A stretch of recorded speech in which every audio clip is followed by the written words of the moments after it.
Zainuddin Hayati, kisah cinta rumit terhalang status sosial dan ego. Zainuddin adalah anak dari pendekar Sultan yang diasingkan ke Cilacap karena membunuh mamaknya dalam suatu perselisihan harta warisan. Sesudah bebas ia pergi ke Makassar dan di kota ini menikah dengan Daeng Habibah. Dari pernikahan inilah lahir Zainuddin. Sesudah orang tuanya wafat, Zainuddin pergi ke Batipuh, Padang Panjang, yang disebut kampung halaman ayahnya. Sayangnya, di sana ia tak diperlakukan dengan baik karena dianggap bukanlah anak Minang. Ibunya orang Bugis sehingga putuslah pertalian darah menurut garis matrilinear yang bernasabkan pada ibu. Meskipun demikian, Zainuddin menjalin cinta dengan Hayati, gadis Minang yang prihatin pada nasibnya serta sering mencurahkan kesedihan hatinya pada Hayati. Sebagai gadis keturunan bangsawan, sudah pasti keluarga Hayati mencegahnya berhubungan dengan Zainuddin yang bukanlah orang Minang serta tak jelas juga masa depannya. Keluarga Hayati memilih Ajis yang asli Minang serta datang dari keluarga terpandang. Hayati harus tunduk pada kesepakatan keluarga meskipun hatinya condong pada Zainuddin. Zainuddin menganggap Hayati sudah berkhianat. Pada akhirnya, dengan membawa perasaan luka, ia pergi ke Jakarta lalu pindah ke Surabaya. Sementara itu, Hayati serta Ajis yang sudah menikah juga pergi ke Surabaya serta tinggal di sini karena alasan pekerjaan. Tanpa sengaja, dalam suatu acara keduanya berjumpa dengan Zainuddin yang sudah menjadi orang berhasil. Sedangkan kehidupan ekonomi Ajis serta Hayati semakin lama makin memburuk. Ajis jatuh miskin sampai ia serta istrinya harus menumpang di rumah Zainuddin. Tidak tahan menahan penderitaan, Ajis pada akhirnya bunuh diri dan terlebih dulu meninggalkan pesan agar Zainuddin melindungi Hayati.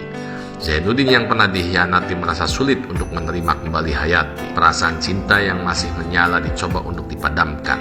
Bahkan juga ia meminta Hayati untuk kembali ke kampung halaman di Batipuh meskipun wanita itu merajuknya. Zainuddin, saya sudi menangguh segenap cobaan yang menimpa diriku. Asalkan kau sudi memaafkan segenap kesalahanku. Maaf. Kau regas segenap pucuk pengharapanku. Kau patahkan, kau minta maaf. Mengapa kau jawab aku sekejam itu, Zainuddin? Sudah hilangkah tentang kita dari hatimu? Janganlah kau jatuhkan hukuman. Kasihanilah perempuan yang ditimpa musibah berganti-ganti ini. Iya. Demikianlah perempuan. Dia hanya ingat kekejaman orang kepada dirinya walaupun kecil. Dan dia lupa kekejamannya sendiri pada orang lain padahal begitu besar. Lupakah kau siapakah di antara kita yang kejam? Bukankah kau yang telah berjanji ketika saya diusir oleh Nini mamamu? Karena saya asalnya tidak tentu. Orang hina-dina tidak tulen Minangkabau. Ketika itu kau antarkan saya ke simpang jalan. Kau berjanji akan menunggu kedatanganku berapapun lamanya. Tapi kemudian kau berpaling ke yang lebih kagak, kaya raya, berbangsa, beradat, berlembaga, berketurunan. Kau kawin dengan dia. Kau sendiri yang bilang pada aku bahwa perkawinan itu bukan paksaan orang lain, tetapi pilihan hati kau sendiri. Hampir saya mati menanggung cinta Hayati.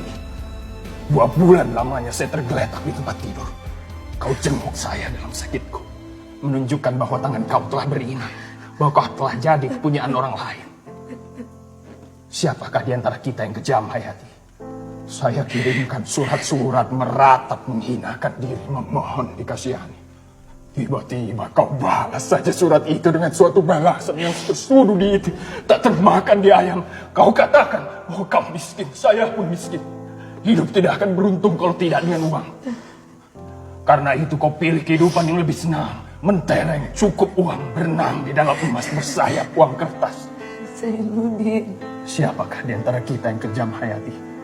Siapakah yang telah menghalangi seorang anak muda yang bercita-cita tinggi menambah pengetahuan, tetapi akhirnya terbuang jauh ke tanah Jawa ini?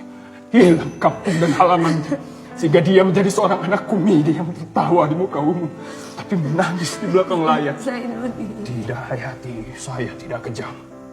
Saya hanya menuruti katamu. Bukankah kau yang meminta di dalam suratmu supaya cinta kita itu dihilangkan dan dilupakan saja, diganti dengan persahabatan yang kekal? Permintaan itulah yang saya pegang teguh sekarang. Kau bukan kecintaanku, bukan tunanganku, bukan istriku, tetapi janda dari orang lain. Maka itu, secara seorang sahabat, bahkan secara seorang saudara, saya akan kembali teguh memegang janjiku dalam persahabatan itu. Sebagaimana teguhku dahulunya memegang cintaku.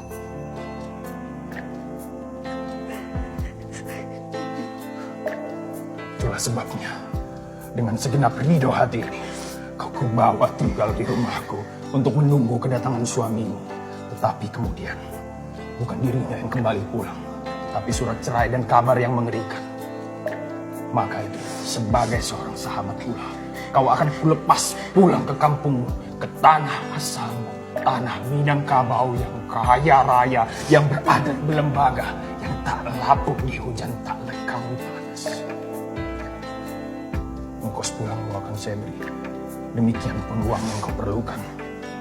Dan kalau saya masih hidup, sebelum kau mendapat suami lagi, insya Allah, kehidupanmu selama di kampung akan saya bantu. Zainuddin, itukah keputusan yang kau berikan kepadaku? Bukankah kau termasyhur di mana-mana, seorang yang berhati mulia? Tidak, saya tidak akan pulang.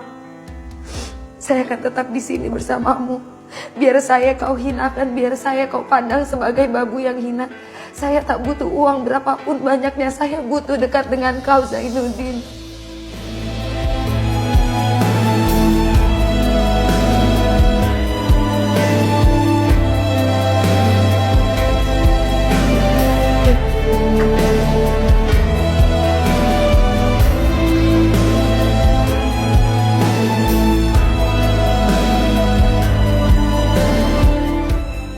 Tidak. Pantang pisang berbuah 2 kali. Pantang pemuda makan sisa. Kau mesti pulang kembali kepadamu. Biarkan saya dalam keadaan begini. Jangan mau ditumpang hidup saya. Orang tidak tentu asal. Negeri Minangkabau beradat. Besok hari Senin, ada kapal berangkat dari Surabaya menuju Tanjung Priok, terus ke Padang.